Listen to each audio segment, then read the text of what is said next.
Bon, le côté rassurant, c'est qu'on constate qu'on vit et qu'on habite tous sur la même commune et qu'on a ressenti à quelque chose près beaucoup de besoins identiques.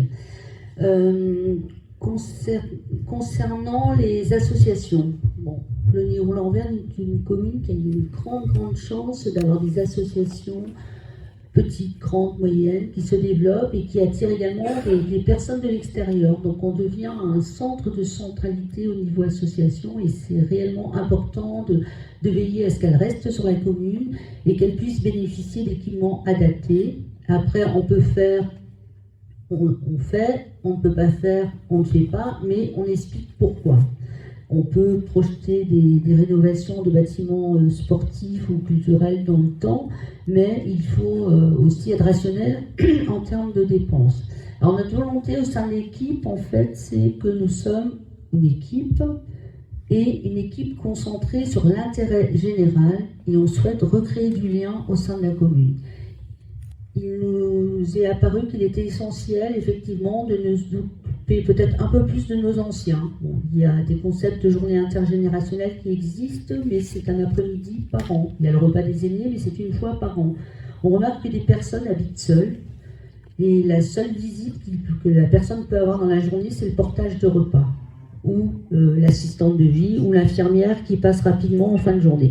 Moi, je pense que nous, après avoir discuter au sein de l'équipe, on sait qu'on peut mieux faire et ça demande pas de l'investissement, c'est juste une méthode, une volonté aussi de ramener les personnes âgées au sein de la vie municipale. Ça peut être la prise d'un repas à la cantine de temps en temps, sur inscription, en payant son repas bien évidemment, hein, sur principe, mais des petites idées comme ça qui pourraient faire vivre différemment les aînés et les réintégrer au sein de la vie communale.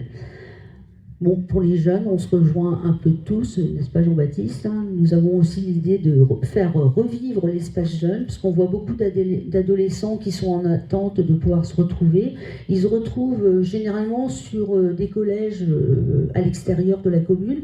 Donc, il nous paraît important qu'il faudrait qu'ils créent des liens aussi au sein de la commune, même en dehors des associations, et qu'ils puissent se retrouver entre eux, entre pleugneuristes aussi, pour créer des liens sur la commune, parce qu'on sait tous, pour y être tous passés en termes d'adolescence, c'est là qu'on crée notre lien social et qui souvent perdure sur toute une vie au sein d'une commune où on a plaisir à revenir lorsque, même si on travaille ailleurs, on n'y habite plus, on a plaisir à revenir, retrouver le lien social que l'on a créé.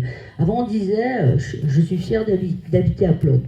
Donc nous, notre volonté, c'est d'entendre des jeunes redire cette phrase-là. Moi, j'habite à Pleuny et j'en suis fière. Voilà. Et nous avons aussi le concept d'un pôle culturel sur lequel nous avons déjà commencé à travailler beaucoup. La médiathèque actuelle a un tout petit peu fait son temps, ce qui est logique, hein, au fil des années, les demandes et les besoins évoluent en termes de lieux d'accueil pour ce type d'ouvrage. Donc il faut en faire une médiathèque, mais à échelle de Pleuny-Roulers. Ça ne sert à rien d'aller faire une médiathèque de territoire, Pont-l'Abbé à sa médiathèque, Paul-Drosic à sa médiathèque. Donc il faut rester rationnel, mais il faut moderniser le site.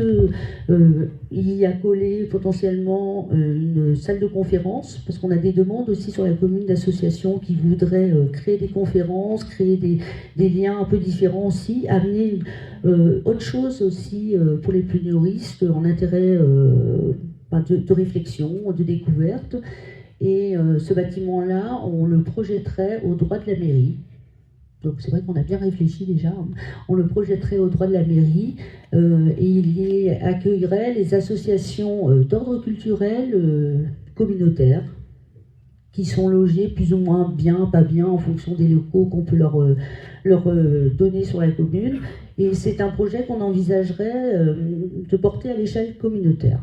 Donc voilà les premières réflexions sur notre pôle culturel. Après, nous avons aussi pensé à renforcer l'inclusion, mais pas que l'inclusion urbanistique ou d'accès aux bâtiments, parce que ça, ce sont des normes de toute façon qui sont impératives. Lorsqu'on fait des aménagements urbains, il faut essentiellement que chaque personne handicapée, nous en avons 2 au sein de notre équipe. Bon, c'était pas par choix, c'était le hasard des personnalités. Et c'est vrai qu'ils nous font remonter différentes situations compliquées à l'heure actuelle pour accéder à certains services. Donc là, il est impératif d'avoir ce côté côté inclusion urbanistique, mais il y a aussi une inclusion du quotidien au sein des associations, de l'école. Donc il faut aussi qu'on accompagne les associations à pouvoir accueillir des personnes qui ont tout type de handicap. Ça peut être de l'autisme, ça peut être du physique, il faut... J'ai terminé déjà? Oh mince. Bon, désolé, on continuera plus tard.